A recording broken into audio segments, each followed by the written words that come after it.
Hello, my name is Moscow.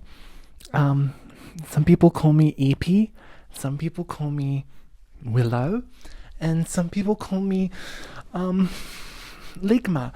And welcome to our channel, everyone.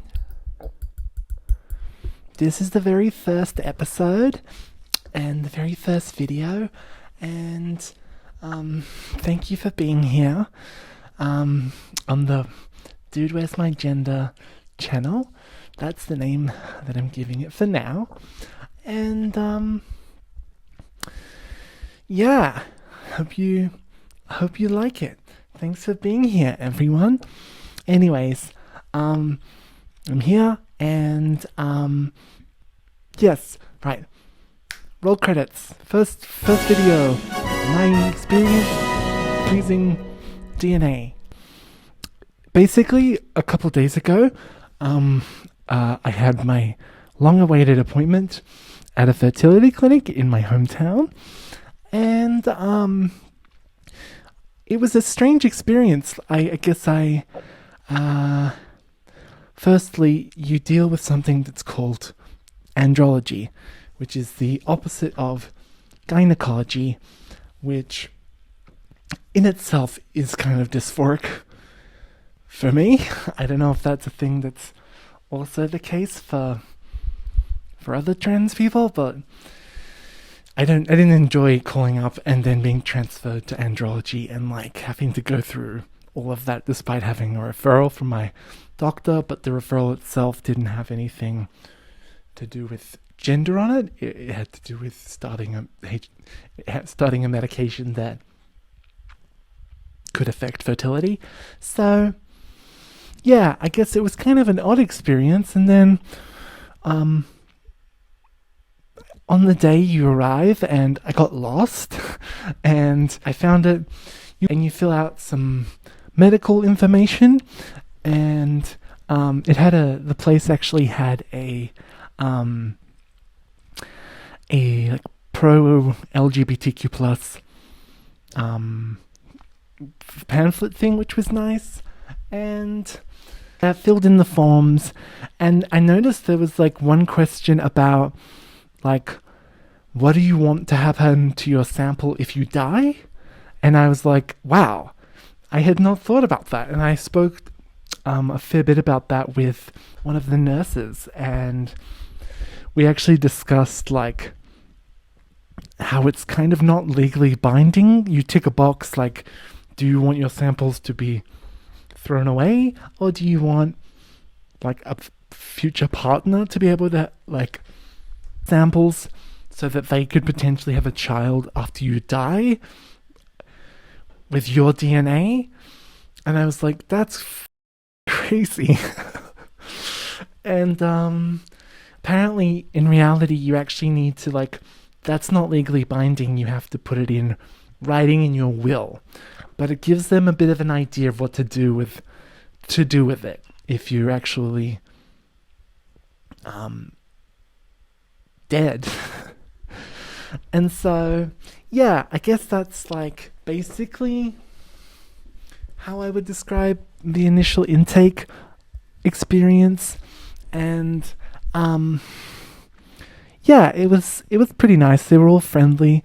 I think it was really only women work there, or very deeply closeted transmasculine people. But they were nice. And then basically you get the go ahead.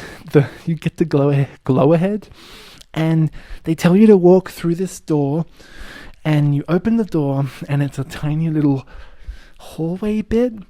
And to the left, there's like a counter with a window, and you press like a doorbell buzzer thing, and then someone opens the window counter, and you fill out a questionnaire of when you last, and you answer some other questionnaires and stuff. They give you the sample stuff. Go into this room, and this room is like same size as my room, maybe a little smaller. It's got a sink and a little mini fridge with juices, which are complimentary, and a bin and a TV mounted on a wall, and then a big kind of armchair lounge chair thing facing the television. And yeah, it was a strange experience. On the television, there is no TV channels. It is just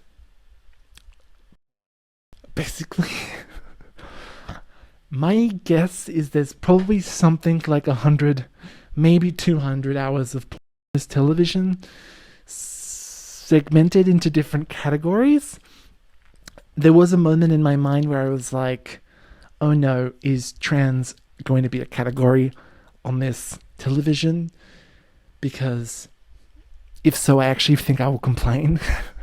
Because what the fuck?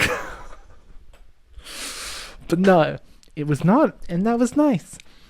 And yeah, you read a little sort of a laminated sheet about what you're supposed to do in the room. And that's basically all that I'm going to say about that. Yeah, you come out, you give the lady the thingy, and you're basically done. There's a part of the process when you're just finishing off where they actually take a small amount of the sample and they actually have to do some sort of a swabbing thing where they take a bit of the sample and put it on a little card, and then they match it with a sticker that you've signed and dated, and then you have to make sure you're legally you're required to watch them do this to match that your actual sample is correct. So anyways, that was really interesting. And then that was basically all. All up, I think it costed in Australian dollars about $340. And then every month after that, it's $45 forever. When I was originally looking into this, I had the idea that for some reason 10 years was the max time that you could actually do this. I didn't realize that I thought that 10 years, after 10 years, the samples were bad and you had to throw them out. That's not true. Apparently, they've actually gotten healthy children out of samples that are 3 times older than that. And so that was quite good to know, because I didn't know that, and I was actually quite worried. Because I thought that maybe that I'm 29 years old, and so I thought that would mean that at 39 that was my last year. So that's apparently not the case, actually. I think some of the sample quality does decrease after 10 years, but it is still usable. Interestingly, you might be thinking, well, how do they keep a sample like that alive and usable? They freeze it at about negative 196 degrees Celsius. I don't know what that is in Fahrenheit, but that's about the same surface temperature as Neptune, the planet. So it's cold. Your freezer is about a minus 18 degrees Celsius, so it's many, many freezers worth of cold. And yeah, so it's kind of a weird feeling that some part of me is just out in a warehouse somewhere, and it's the same temperature as a planet somewhere. Anyways, that's about all I have to share today. It's just a small update. Trans femmes and trans masculines, sometimes when they're unsure about wanting children or not, will seek out a fertility clinic to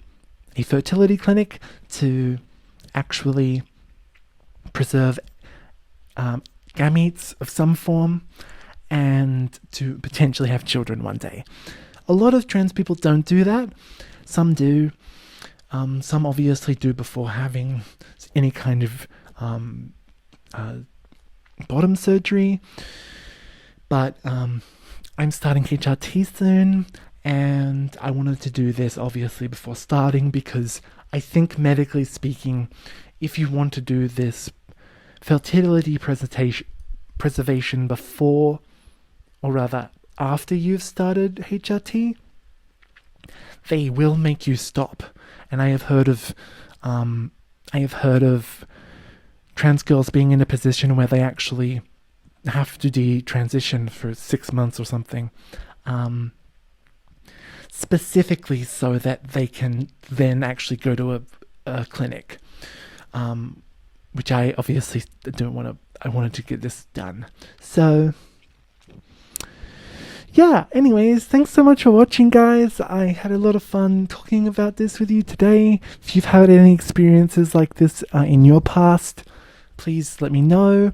If you have any ideas for future videos, I know this is the first video, so I'll probably get like 7 views, but I'm going to try to upload a bit more. If you have any ideas about my setup that you'd like me to try to improve, I can try to. I don't know if I will, but I can try to do that. And yeah, anything else you want me to talk about, please like and subscribe, leave a comment. Have a great day. I will see you again soon for my next video. Bye bye.